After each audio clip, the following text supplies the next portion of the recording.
በስመ አብ ወወልድ ወመንፈስ ቅዱስ አሃዱ አምላክ። ንኽንደይ ዓመታት ተሓቢኡ ዝነበረ ሓቂ በብዘመኑ ዝመጹ ከሓድቲ ቤተ ክርስቲያን ዝድህስስ ጉባኤ ዓለም ለኻዊ ብስራት ንሃገርን ንኣህጉርን ንዓለምን። እቲ ብርሃን ካብ አቤሲንያ እዩ፣ እቲ ብርሃን ኣብ አቤሲንያ እዩ፣ እቲ ብርሃን እውን አቤሲንያ እዩ። ልደት ናይ መድኃኔ ዓለም ካብ አቤሲንያ ንመላእ ዓለም እንኳ ኣብጽሓኩም እብለኩም። በብዘመኑ ዝተዓበጠ ሓቂ ብዘመነ ሄኖክ ፈንቂሉ ወፂሎ። ክቡራት ተዓዘብትና ሰሙናዊ ዜናና ኣብ ማሕበር መድኃኔ ዓለምን ቅድስት ድንግል ማርያምን ከዓሞም ዝጸንሑ ዕዮታት ንቤተ ክርስቲያንን ንህዝብን ንሃገርን ዝጠቕሙ ዕማማት ኣብ ምስራሕ ዝቐነየ ምዃኑ ከብርሃልኩም ይፈቱ። ፈተናታትን ካልኦት ጸላትን ከም ዘለዉ ኾይኖም እዚ ማሕበር እዚ ግን ሕቆይ እግረይ ከይበለ ብትግሃት ስርሑ ክሰርሕ ጸኒሑሎ። ከምኡውን ብስራት ሒዝልኩም መጺሎ። ናይ ምዕራባውያን ወረራ ብታሪኽን ብዜናታትን ሰሚዕናዮን አንቢብናዮን ክንከውን ንኽእል ኢና። ጉዳዩ ግን ካብ ንግምቶ ንላዕሊ ኾይኑ እዩ ዘሎ።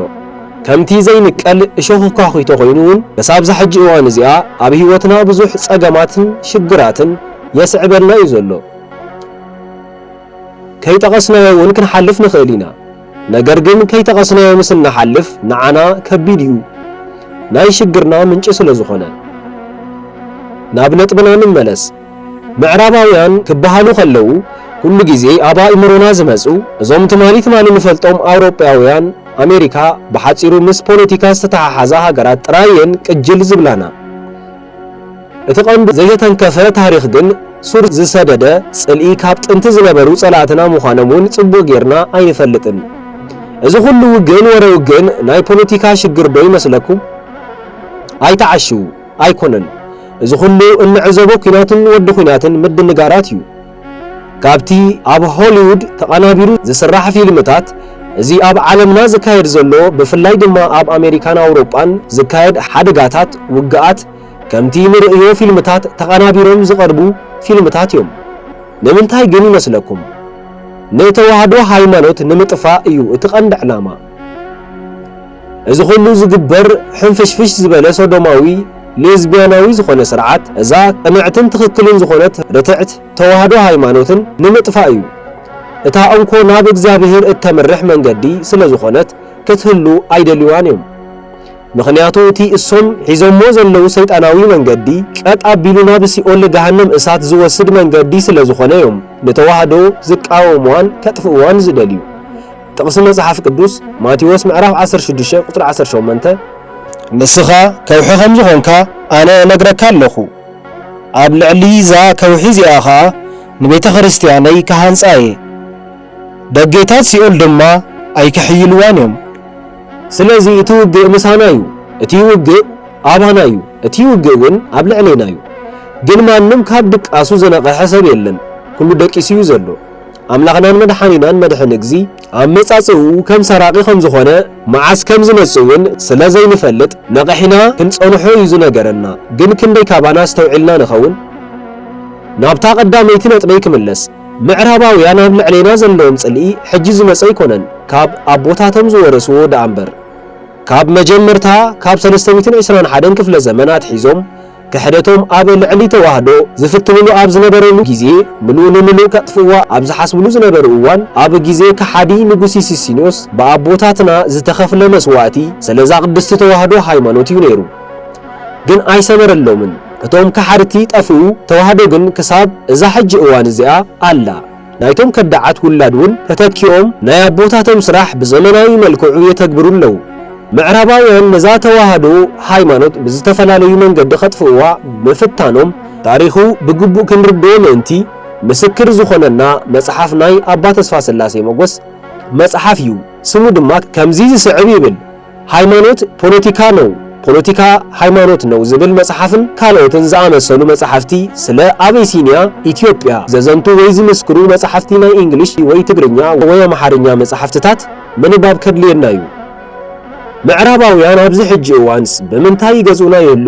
ብድኽነት ብፍርሃት ንነፍስኻ ኣትሒትካ ብምርኣይ ዓድኻ ምጽላእ ካብ ዓድኻ ምውፃእ ነንሕድሕድካ ምብላዕ በዝን ካልእን ዝኣመሰሉ ሴራታት ተኣሲርና እንንቀሳቀስ ህዝብታት ኢና ኮይና ዘለና እግረ መንገድና ክንፈልጦ ዝግባእ ጻዕዱ እሶም ገበርትን ሓደግትን እሶም ፍሉያት ሓያላት ፍጥረታት እሶም ዘመድ ኣምላኽ ንሕና ኸኣ ዝተረገምና ፍጥረታት ከም ዝኾንና ገይሮም ንኽንሓስብ ገይሮምና እዮም ንብዙሕ ዘመናት ብዝተፈላለዩ መደያት ተጽዕኖ ክፈጥሩልና ጸኒሖም ኣለዉ እሱ ግን ኣይኮነን እቲ ሓቂ ኣሕዋት እታ ሓቂ በኣንጻሩስ ገልቢጦም ነይሮምና ዳእምበር ከምቲ ንሓስቦን ኣብ ሓንጎልና ዘቐመጥዎን ኣይኮነን በኣንጻሩ እቲ ሓያልን ስልጡንን በሊሕን ዝነበረ ህዝቢ ኣቤሲንያ ዝኾነ ጸሊም ህዝቢ እዩ ጻዕዱ ኣይኮኑን ነይሮም እቲ ትንቢት እውን ከምዚ ይብል እቶም ቀዳሞት ዳሕረዎት እቶም ዳሕረዎት እውን ቀዳሞት ክኾኑ እዮም ዝተባህለ ትንቢት ኣባና ከይተፈጸመ ይተረፈን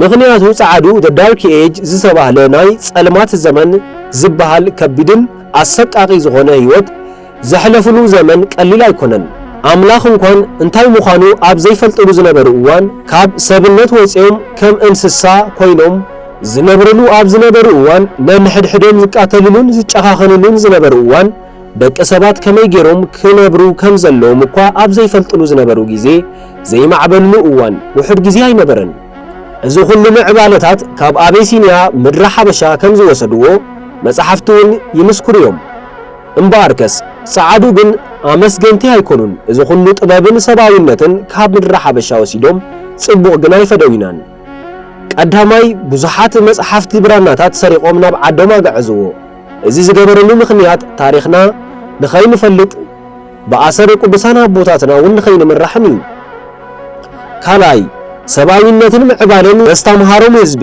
ተንኮል ሓሰብሉ ኣብ ክንዲ ጽቡቕ ዝገበረሎም ብመተትን ካብቲ ምስ ሰይጣናት ዝለመድዎ እኩይ ጥበብ ገይሮምን ነዚ ህዝቢ ካብ እግዚአብሔር ከም ዝርሕቕ ገበርዎ ካብኡ ቀፂሎም እውን ብሰይጣናዊ መንገዲ ዕድል እዚ ህዝቢ እዚ ወሰዱ ናይዚ ዘለናዮ ድኽነት ምኽንያት እውን ዕድልና ምሳና ስለዘየለዩ ኣብ ዝኸድና ኸድና ግዳይ ናይ ወልፍታት ዘይረብሕ ትውልዱ ኮይና ዝተደርበናሉ ምኽንያት ዕድልና ስለዝተወስደዩ ናይዚ ምስክር ከዓ ካብ ወላዲት ኣምላክ መልእኽቲ ብንግሥተ ነገሥታት እህተ ማርያም ዘኢትዮጵያ ኣቤሲንያ ዝተነግረ እዩ ናይዚ ኩሉ ክገልጾ ዝጸናሐኩ ታሪኽ ብሰፊሑ ኣብ ጉባኤ ዘርትዕቲ ተዋህዶ ዝተኻየደ ገለጻታት ብሰፊሑ ኣብ ዘን ዝሓለፋ ሰሙናት ተዘርዚሩ ነይሩ እዩ እዚ ጉባኤ እዚ ዘለዓሎም ዓበይቲ ኣርእስትታት እዮም ኩርዓትን ሓበንን ብሃይማኖትካ ኣይትረስዕ ታሪኽን ሓድነትን ኣቦታትካ ኣብዚ ጉባኤ እዚ ዝተላዕሉ ዛዕባታት ከምዚ ይመስሉ ብዛዕባ ርትዕቲ ተዋህዶ ሃይማኖት ብዛዕባ ቅዱሳት ስእላት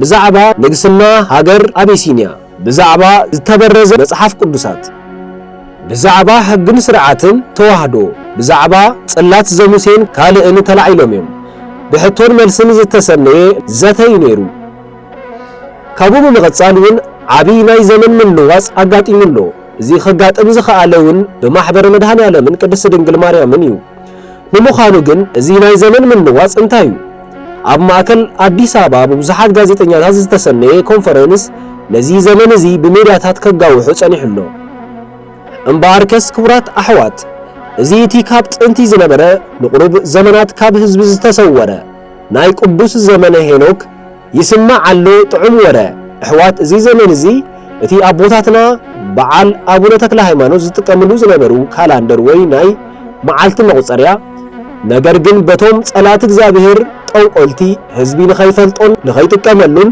ሓቢኦሞ ዝነበሩ መቁጸርያ እዩ እዚ ማሕበር እዚ ዘሕተሞ ህዝቢ ንኽጥቀመሉን ንኽፈልጦን ብዲያቆን ወልደ ሰንበት ብመጽሓፍ ተሓቲሙ ኣብ ዕዳጋ ወሪዱ ምህላው እንኳዕ ደስ በለኩም ደስ በለና ኣብለኩም ለውጢ ንረኽበሉን ምስ እግዚአብሔር በቲ ትኽክል መዓልትን ንራኸበሉ እቲ ትኽክል ዝኾነ በዓልን ጾምን እነኽብረሉ ቁንዓት ዝኾኑ ኣቦታትና ዘቐመጡልና ዘመነ ሄኖክ ብመጽሓፍ ተሓቲሙ ከም ዘሎ ከበስረኩም ፈቱ ኣብዚ ሰሙን እዚ እውን ብሕቶን መልስን ዝተሰነየ ናይዚ መጽሓፍ መመረቕታ ድሕሪ ምክያዱ ኣብ ቤተ መጽሓፍቲ ተዘርጊሑሎ ሕቶኹምን ርእይቶኹምን በዚ ከተተሓላልፉ ትኽእሉ ኢኹም እንዳበልኩ ሰናይ ጊዜ ተመነኹ ስብሃት ለእግዚአብሔር ወለወላዲቱ ድንግል ወለመስቀሉ ክቡር ሰሰናዩ